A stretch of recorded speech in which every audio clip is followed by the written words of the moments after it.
The first time Heir, the heir of the Vale Dominion, saw the human servant. He was 5 years old, trembling, half-starved, and hiding behind a crystal pillar in the imperial atrium. The hall glittered with nobles dressed in radiant alloys, their skin shimmering with bioluminescent patterns. It was the Dominion's season of choosing, when noble wives from the richest houses presented themselves as candidates to become the boy's future. Guardian mother and honor that came with vast political power. 99 women stood in a line, each draped in silks that smelled of stardust and heavy perfumes. They held gifts of wealth, solar pearls, memory gems, bio-engraved crowns. Heir wanted none of them. He clutched his arms, trying not to shake. He'd been born weak for a valiant small, too fragile, far too gentle. And the Dominion was cruel to the gentle. But it was not the nobles who frightened him, it was the silence. He was alone again. Then she appeared, a simple human servant named Mara, dressed plainly. No glowing skin, no ornaments, just quiet eyes that noticed him shivering behind the pillar. She didn't bow with exaggerated grace like the nobles. She didn't call him young heir with fake sweetness. Instead, she knelt. "Are you hungry?"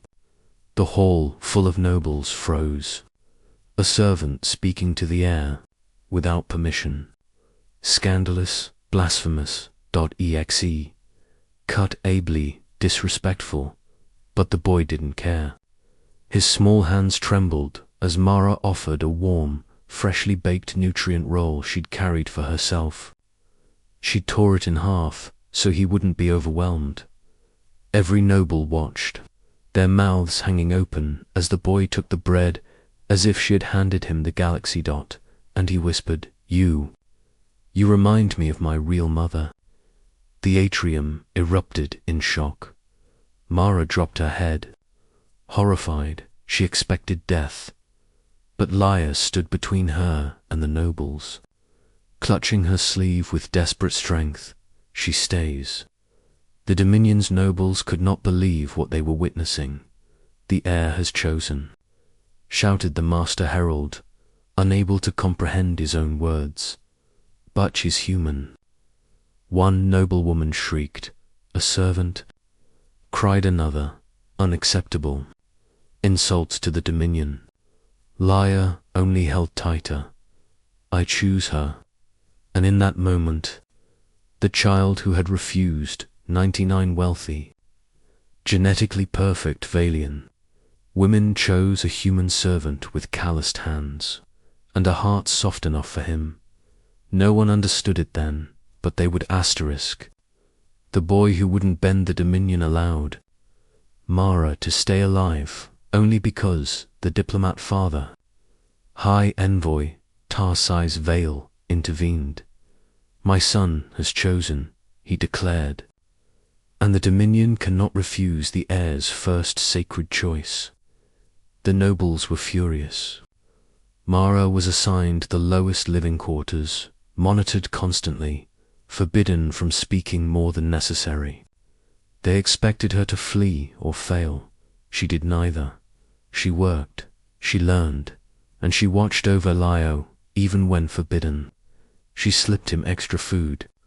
When he cried at night from nightmares of cold imperial tutors, she comforted him. When he struggled to read valiant glyphs, she taught him using human memory tricks. She did not try to be his mother, but Heir insisted on calling her Mara mother. The palace nearly imploded when they heard it, and so began 6 years of whispers. Disgusting. A human as mother. Heir will grow soft. He will shame us at the trials. Mara ignored them. Heir pretended to ignore them, but the nobles did not. Asterisk. The trials of a future leader of alien children were trained hard, brutally. Failure meant disgrace, and the nobles wanted Heir to fail.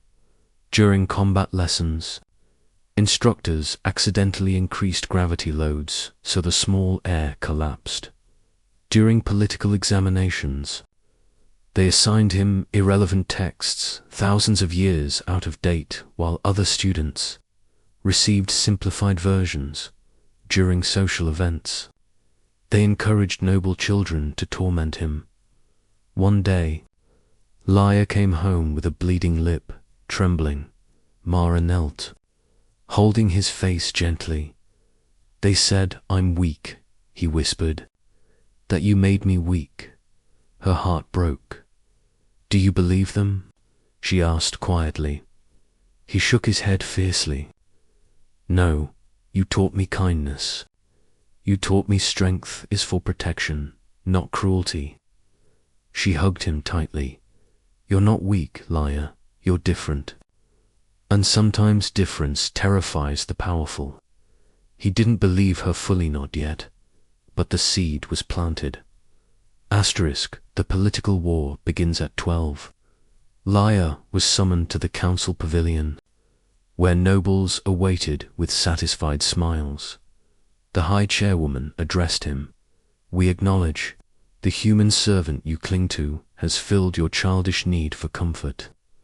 But now you are of age. We present your real guardian mother." From behind them stepped Lady Sarathe, one of the Dominion's most ruthless aristocrats, tall, cold, utterly perfect.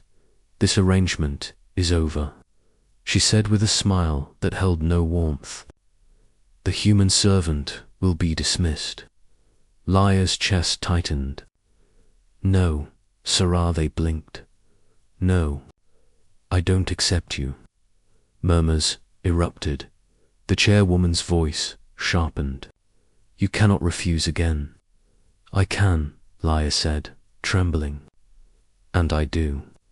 "Child," Sarathe said softly, "you don't understand. That human is holding you back. Your destiny lies with us." Heir straightened, fists clenched. "She raised me when no one else cared. She fed me when you ignored me. She comforted me when your tutors broke me. She stayed even when you threatened her. I will not abandon her." "She is human," Sarathe hissed, "and she is my mother." Silence. Then outrage exploded like plasma fire. The nobles shrieked insults. The chairwoman slammed her staff. Guards approached Mara. Heir snapped. His bioluminescence flared in patterns no Valian child had ever displayed.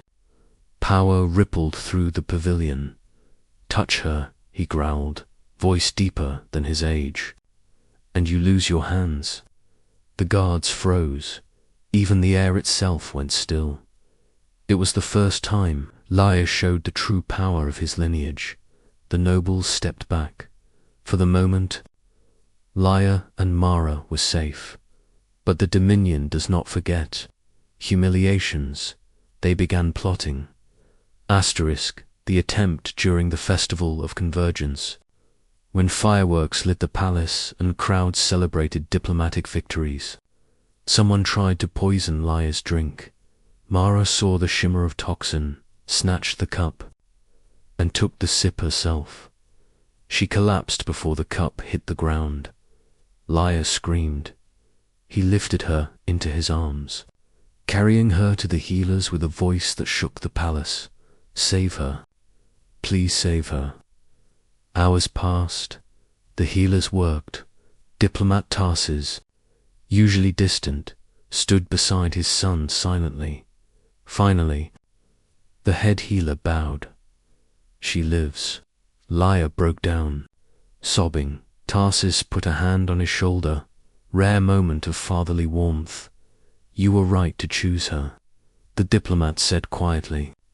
"A Dominion noble would never bleed for you the way she did." The speech that shook the Dominion when Mara recovered. Heir addressed the council again. He stood tall, wearing ceremonial armor for the first time. The nobles expected hesitation, maybe fear, but the boy they once mocked had disappeared. A young leader stood in his place.